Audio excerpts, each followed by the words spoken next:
नमस्कारम नमस्कारम नमस्कारम dear students, हम यहाँ पर डिस्कस करने वाले हैं आज जे एडवांस 2024 का पेपर 2 का क्वेश्चन जो कि सिंगल करेक्ट के अंदर पूछा गया था। बहुत बढ़िया सवाल है और इस क्वेश्चन को हो सकता है आप इसको सॉल्व करने में स्ट्रगल किया हो, तो एक बार ये भी देख लेते हैं कि उस टाइम पे जितने स्टूडेंट्स थे जिन्होंने इस एग्ज़ाम को प्रिपेयर किया था, फाइनल एग्ज़ाम के अंदर, रियल एग्ज़ाम के अंदर दिया था, उनका बिहेवियर इस क्वेश्चन को लेकर क्या था। चलिए समझते हैं, इसका एनालिसिस करते हैं।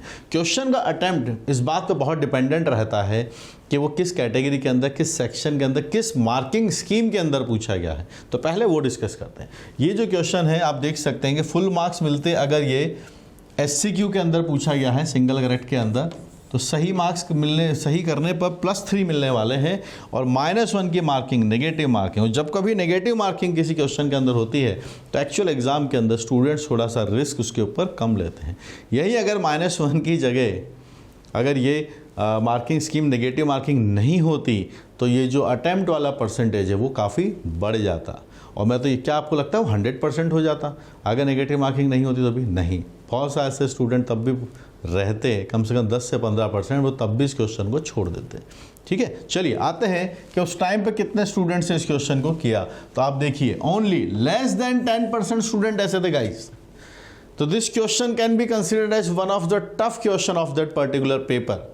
जो जे एडवांस 2024 के अंदर मैथमेटिक्स के अंदर पेपर 2 के अंदर 8% से भी कम बच्चे हैं। गलत कितने स्टूडेंट्स का हुआ? 31% का गलत है। ये -1 लेकर गए होंगे, इनको मिला होगा +3। और जिन्होंने क्वेश्चन अटेम्प्ट नहीं किया वो देखिए 61%, 60.93 इतने स्टूडेंट्स होंगे जिन्होंने क्वेश्चन को अटेम्प्ट ही नहीं किया। तो आपको क्या लगता है ये जो 7.91% से 8% से कम स्टूडेंट है, क्या इनसे सबसे सॉल्व हो गया था? नहीं, इसके अंदर भी तुक्के वाले स्टूडेंट होंगे, 100% होंगे।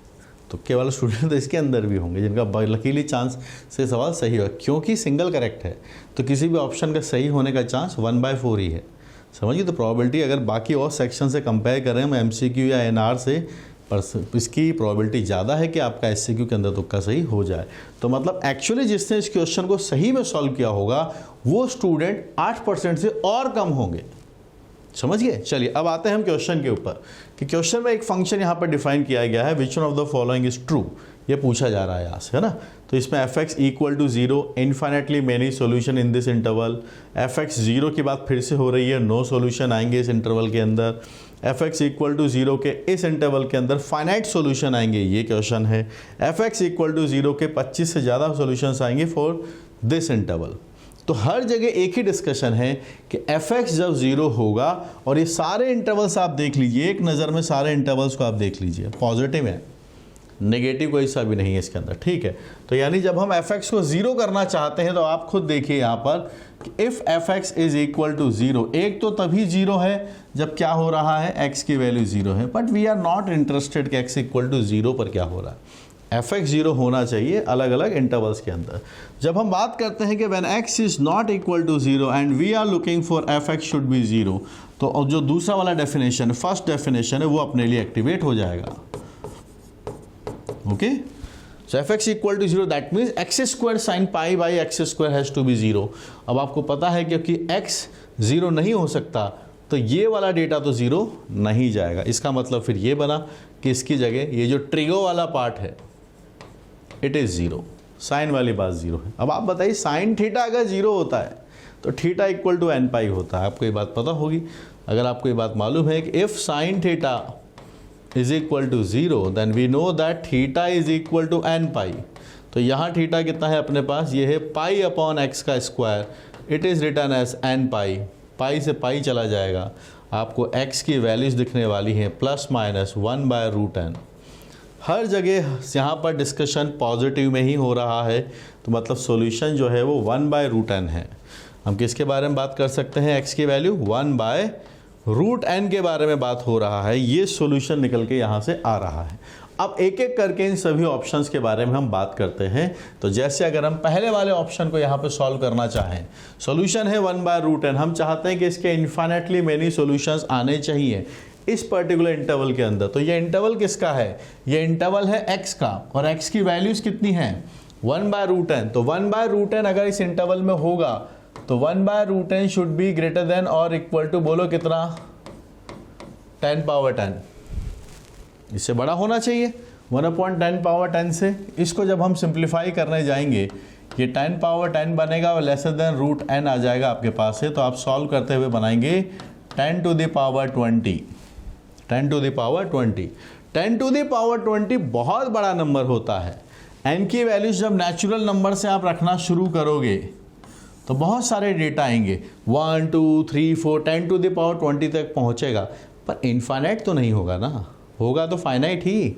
और यहाँ लिखा हुआ है इनफाइनाइट मैनी सॉल्यूशंस आएंगे, इट इज़ रॉन्ग। इनफाइनाइट तो नहीं आएंगे, अगर ये 10 पावर 20 से छोटा है तो नंबर तो फाइनाइट ही रहने वाले हैं, इसलिए पहला वाला ऑप्शन हो गया गलत। बी ऑप्शन की तरफ अब हम बढ़े, इसकी तरफ बी ऑप्शन में क्या हो रहा है इसको सॉल्व करते हैं। आइए बी ऑप्शन के हिसाब से अगर हम सॉल्व करने जाएं तो यहाँ लिखा नो सॉल्यूशंस आएंगे इसके, ठीक है। 1/π से इन्फिनिटी होना चाहिए, यानी सॉल्यूशन है अपने पास x की वैल्यू 1/√n, ये ग्रेटर देन होना चाहिए। क्या इक्वल, यहाँ पे बॉक्स है तो हम इक्वल टू लगा सकते हैं 1/π, क्रॉस मल्टीप्लाई रेसिप्रोकल ले लेंगे दोनों साइड, तो ये डेटा बनेगा आपके पास है, साइन भी चेंज हो जाएगा।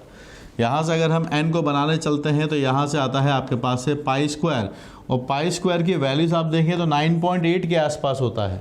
तो क्या वैल्यूज़ पॉसिबल है, यानी अरे बहुत सारी वैल्यूज़ पॉसिबल है, 1 2 3 4 से लेके कब तक 9 तक पॉसिबल है। और यहाँ क्या लिखा हुआ है नो सॉल्यूशन, आप भी गलत हैं, ए भी गलत हो गया है, बी भी गलत हो गया, प्योर लॉजिकल बात है।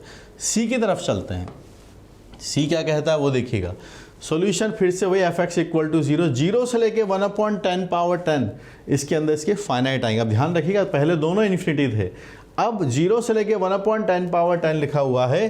So I am looking to solve this C option, कि अपने पास जो x की वैल्यू आनी चाहिए 1/√n, देखिएगा 0 से 1/10 पावर 10 है तो बड़ा नंबर इससे कम होना चाहिए 10 पावर 10 से, अंडरस्टैंड, क्योंकि 0 से लेके 1/10 पावर 10 लिखा हुआ है, इसी इंटरवल के अंदर आना चाहिए, फाइनाइट सॉल्यूशन आने चाहिए।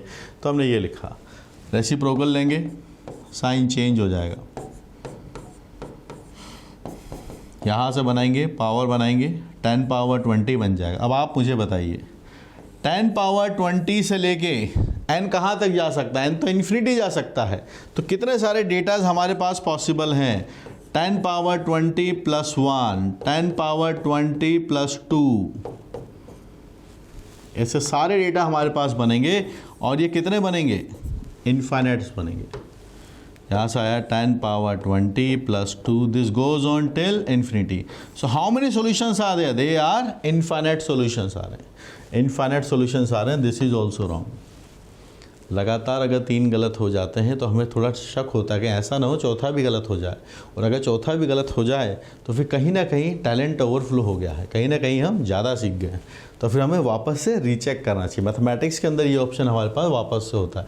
पर चलिए हमें पता है कि एक क्वेश्चन जो है सिंगल करेक्ट है, तो फिर एक बार डी ऑप्शन को और मार्क कर लेते हैं ढंग से बैठ के, फिर हम वापस से री एनालिसिस भी कर लेंगे। Okay, fx is equal to 0, इसके मोर देन 25 सॉल्यूशंस आएंगे ऐसा बोला जा रहा है, मोर देन 25। अगर उसका सॉल्यूशन इसके बीच में आता है तो आप मुझे बताइए x किसके बीच में चल रहा है, π², यहाँ पर x है और ये 1/π के बीच में होगा, 1/π² से 1/π के बीच में होना चाहिए x की वैल्यू। और x को तो आप जानते हैं सॉल्यूशन कितना आया था अपने पास, सॉल्यूशन आया था 1/√n,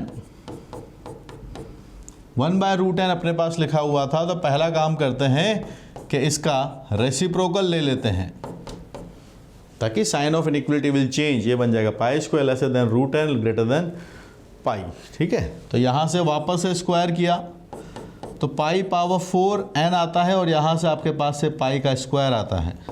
अब जितनी वैल्यूज़ n की होंगी उतनी वैल्यूज़ x की आएंगी, क्योंकि x इक्वल टू 1/√n लिखा हुआ है, तो बस n हम काउंट कर लेते हैं। आप देख सकते हैं कि n की जो वैल्यूज़ आने वाली हैं वो कितनी बनने वाली हैं। देखो पाई की अप्रोक्सीमेट वैल्यूज़ होती है 3.14 के आसपास, और π² आपका 9.8 के आसपास आता है, और इसका अगर आप पावर 4 करने जाएंगे तो ये कुछ 97 के आसपास बनने वाला है डेटा। तो आप थोड़ा सा डेटा से अगर मैच करना चाहें तो बहुत सारे नंबर्स आने वाले हैं यहाँ पे, आप देख सकते हो n का जो डेटा है, पर आएंगे फाइनाइट है, 9.8 के आसपास नहीं, 10 11 12 13 14, जैसे आपको यहाँ पर π पावर 4 नहीं पता पर 3 पावर 4 तो पता है, 3 पावर 4 81 होता है, समझ गए, ये उससे बड़ा ही होगा। सो काउंटिंग अगर 10, 11, 12 से लेके अगर चलते चलते आप 81 भी क्रॉस करके आगे जाने वाले हो, तो यहाँ तो सिर्फ 25 की ही बात की थी। और ऑब्वियस सी बात है 10 से लेके 81 के अंदर ही आपके 70, 72 नंबर्स आ जाते हैं। तो एग्जैक्ट तो पूछा नहीं है, तो बल गया कि yes it is definitely greater than 81 numbers, है ना, 25 सॉल्यूशंस, है ना। तो ये ऑब्वियस सी बात है, हमारा डी वाला ऑप्शन जो है इसका मार्क हो जाएगा। So the correct answer is D. Beautiful question. और ऐसे सवालों को बनाने के लिए जिसको कि पूरे एग्जामिनेशन के अंदर पूरे इंडिया में सिर्फ लेस देन 8% स्टूडेंट जिन्होंने सही किया, जिसके अंदर तुक्के वाले भी शामिल हैं, तो मतलब ये परसेंटेज आप मान के 6% के आसपास या 5% के आसपास ये एक्चुअल स्टूडेंट्स हैं। और यही है वो कंटेंडर जो पूरे इंडिया में लड़ रहे हैं रैंक के लिए, अच्छे कॉलेजेस के लिए, वर्ल्ड IITs के लिए।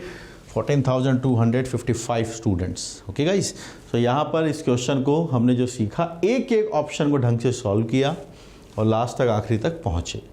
ऐसे और भी ढेर सारे सवाल बनाने के लिए, सीखने के लिए आपको चाहिए एक अच्छा रिसोर्स जिसमें आप अच्छे अच्छे क्वेश्चंस कर सकें और जो विद सॉल्यूशन भी हो, ताकि आपको एक सॉल्यूशन देख के भी उसका आइडिया लग जाए, किसी की ज़रूरत बीच बीच में ना पड़े। तो बिल्कुल आप मेरी जो कैलकुलस वाली बुक है, अगर आप कैलकुलस स्ट्रॉन्ग करना चाहते हैं तो ये आपको यहाँ पर अवेलेबल है। ठीक है, आप अगर ट्रिग्नोमेट्री में ITF करना चाहते हैं, ट्रिग्नोमेट्री के क्वेश्चंस भी आते हैं, वो सॉल्व करना चाहते हैं, तो उसके लिए ट्रिग्नोमेट्री वाली बुक अवेलेबल है। Vector 3D, coordinate geometry, conic section और अलजेब्रा वाली बुक भी आपके लिए अवेलेबल है।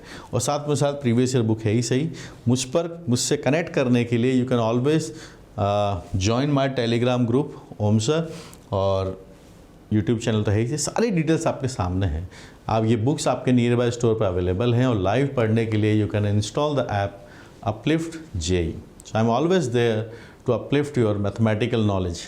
So guys, मेहनत करते रहिए, जी जान लगाते रहिए। मेंटर्स आजकल आपको किसी भी प्लेस पर जाने की ज़रूरत नहीं है, आपके फिंगर टिप पर टीचर्स आपके लिए अवेलेबल हैं। और जी जान से पढ़िए और अच्छे से अच्छे टीचर्स के साथ पढ़िए हर सब्जेक्ट के अंदर, ताकि आप अपना अच्छा जो है वो निकाल पाएँ। ऐसे टीचर से पढ़िए जिनसे आप मोटिवेट होते हैं, इंस्पायर होते हैं। Okay guys, thank you guys, मिलते हैं किसी और सेशन के अंदर। Take care.